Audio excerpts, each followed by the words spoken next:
AITUC ఆవిర్భావ దినోత్సవాన్ని October 31న జిల్లాలో అన్ని యూనియన్ శ్రేణులు ఘనంగా నిర్వహించాలని రైల్వే గూడ్స్ హమాలీ వర్కర్స్ యూనియన్ అధ్యక్ష కార్యదర్శులు కేసీ బాదుల ఎస్ మహబూబ్ భాషాలు కోరారు.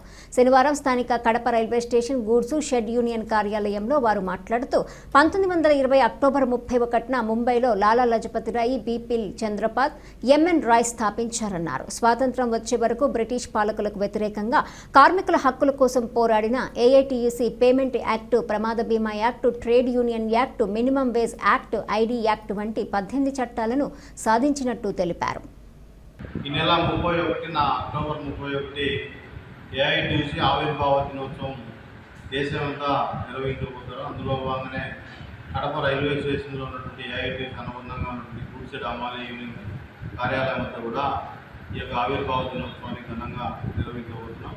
ప్రధానంగా ఈరోజు దేశంలో 105 సంవత్సరాలు కలిగినటువంటి జాతీయ కార్మిక సంఘం ఏఐటీయూసీ కార్మిక సంఘం ఆనాడు 1920 అక్టోబర్ 31న ముంబైలో ఆవిర్భవించింది.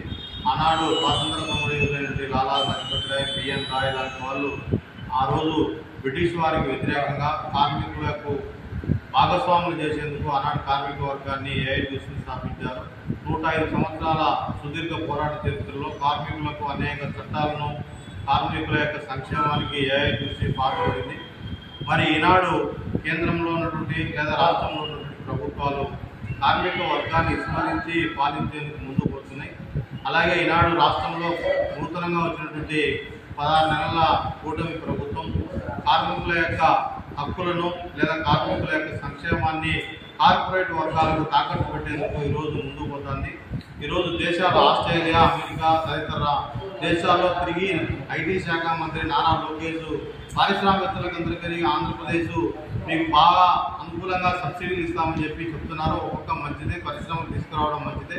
కానీ కార్మికులు పోరాడి సాధించినటువంటి చట్టాలు ఈరోజు 12 గంటలైతేనేమి, అలాగే రాత్రి వేళల్లో పనిచేసినటువంటి మహిళలు సైతం పనిచేయాలనేటువంటి దాంట్లో ఈరోజు సాక్షాత్ అసెంబ్లీలో సవరణలు తీసుకురావడం లేదా మార్పులు తీసుకురావడం అనేటువంటిది కార్మికుల యొక్క గొంతులు పోయడమే అని చెప్పి, అలాంటి విధానాలకు విరోధకాలని చెప్పి, అలాగే రాష్ట్రంలో అధికారులు రాకముందు ఆటో కార్మికులకు కానీ హమాలీ కార్మికులకు కానీ సంక్షేమ బోర్డు తీసుకొస్తామని చెప్పినాడు. ఈరోజు హమాలీ కార్మికులు రాష్ట్ర వ్యాప్తంగా లక్షలాది మంది వాళ్ళ యొక్క శ్రమను నమ్ముకుని ఉంటారు. కానీ ప్రభుత్వాలు మాత్రం ఏమాత్రం వాళ్ళకు సంక్షేమ బోర్డు ద్వారా ఏర్పాటు చేసి వాళ్ళ యొక్క అభివృద్ధి కోసం లేదా వాళ్ళ కుటుంబాలు బాగుపడేందుకు చట్టం తేవాలని చెప్పి ఏఐటీయూసీగా డిమాండ్ చేస్తున్నాం.